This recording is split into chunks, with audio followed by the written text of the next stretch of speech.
Hello kids, this is Mr. Lowe from Diffendoofer School. I've come here to New Albany to wish you a happy end of Read Across America week and to wish Dr. Seuss a happy birthday. Today I'm reading a story about my school, Hooray for Diffendoofer Day.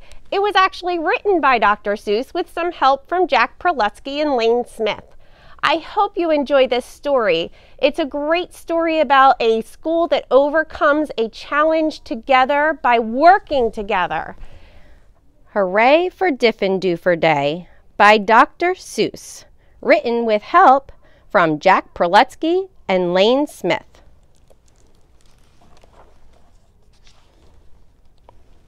I've always lived in Dinkerville. My friends all live here too. We go to Diffendoofer School. We're happy that we do. Our school is at the corner of Dinkzuber and Dinkzot. It looks like any other school, but we suspect it's not. I think we're learning lots of things not taught at other schools. Our teachers are remarkable. They make up their own rules. Miss Bobble teaches listening, Miss Wobble teaches smelling, Miss Fribble teaches laughing, and Miss Quibble teaches yelling. Miss Twining teaches tying knots in neckerchiefs and noodles, and how to tell chrysanthemums from miniature poodles. Miss Vining teaches all the ways a pigeon may be peppered, and how to put a saddle on a lizard or a leopard. My teacher is Miss Bonkers. She's as bouncy as a flea. I'm not certain what she teaches, but I'm glad she teaches me. Look, look, she chirps, I'll show you how to tell a cactus from a cow, and then I shall instruct you why a hippo cannot hope to fly. She even teaches frogs to dance and pigs to put on underpants. One day she taught a duck to sing. Miss Bonkers teaches everything. Of all the teachers in our school, I like Miss Bonkers best. Our teachers are all different, but she's different-er than the rest. We also have a principal. His name is Mr. Lowe. He is the very saddest man that any of us know. He mumbles, "Are they learning this and that and such and such?" His face is wrinkled as a prune from worrying so much. He breaks a lot of pencil points from pushing down too hard, and many dogs start barking as he mopes around the yard. We think he wears false eyebrows. In fact, we're sure it's so. We've heard he takes them off at night. I guess we'll never know. But we know he likes Miss Bonkers. He treats her like a queen. He's always there to watch her when she's on her trampoline. There are many other people who make Diffendoofer run. They are utterly amazing. I love every single one. Our nurse, Miss Clot, knows what to do when we've got sniffles or the flu. One day I had a splinter, so she bandaged me from head to toe. Mr. Plunger, our custodian, has fashioned a machine, a super-zuper flooper-doo. It keeps the whole school clean. Our music teacher, Mrs. Fox, makes bagpipes out of straws and socks. Our art instructor, Mr. Bees, paints pictures hanging by his knees. In science class with Mr. Katz, we learn to build robotic rats. In gym, we watch as Mr. Bear hoists elephants into the air. Miss Loon, our librarian, she hides behind the shelves and often cries out louder when we're reading to ourselves. We have 3 cooks, all named McMunch, who merrily prepare our lunch. They make us hot dogs, beans, and fries, plus things we do not recognize. And as they cook, they sing their song, not too short and not too long. Roast and toast and slice and dice, cooking lunch is oh so nice. We were eating their concoctions, telling jokes and making noise, when Mr. Lowe appeared and howled, "Attention, girls and boys!" He began to fuss and fidget. Scratch and mutter, sneeze and cough. He shook his head so hard we thought his eyebrows would come off.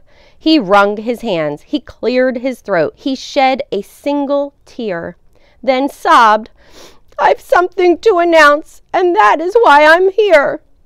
All schools for miles and miles around must take a special test to see who's learning such and such, to see which school's the best. If our small school does not do well, then it will be torn down, and you will have to go to school in dreary Flobbertown." "Not Flobbertown," we shouted, and we shuddered at the name, for everyone in Flobbertown does everything the same. It's miserable in Flobbertown. They dress in just one style. They sing one song. They never dance. They march in single file. They do not have a playground, and they do not have a park. Their lunches have no taste at all. Their dogs are scared to bark. Miss Bonkers rose. "Don't fret," she said. "You've learned the things you need to pass that test and many more. I'm certain you'll succeed. We've taught you that the earth is round, that red and white make pink, and something else that matters more. We've taught you how to think." "I hope you're right," sighed Mr. Lowe. He shed another tear. "The test is in 10 minutes, and you're taking it right here." We sat in shock and disbelief. "Oh no," we moaned, "oh no." We were even more unhappy than unhappy Mr. Lowe. But then the test was handed out. "Yahoo!" we yelled, "Yahoo!" For it was filled with all the things that we all knew we knew. There were questions about noodles, about poodles, frogs, and yelling, about listening and laughing and chrysanthemums and smelling. There were questions about other things we'd never seen or heard, and yet we somehow answered them, enjoying every word. 1 week later, after recess, Mr. Lowe meandered in. We'd never seen him smile before, but now he wore a grin. He soon began to giggle, then his giggle grew by half, and then it really happened. Mr. Lowe began to laugh. "You've saved our school, you've saved our school," he jubilantly roared. "We've got the very highest score." He wrote it on the board. Miss Bonkers did some cartwheels till her face turned cherry red. She bounded up to Mr. Lowe and kissed him on the head. "Hooray, hooray," she shouted. "I'm so proud I cannot speak." So she did another cartwheel and she pecked him on the cheek. "Ahem, ahem," coughed Mr. Lowe. "You all deserve a bow. I thus declare a holiday. It starts exactly now. Because you've done so splendidly in every sort of way, this day forever shall be known as Diffendoofer Day. And furthermore, I promise I won't ever wear a frown, for now I know we'll never go to dreary Flobbertown."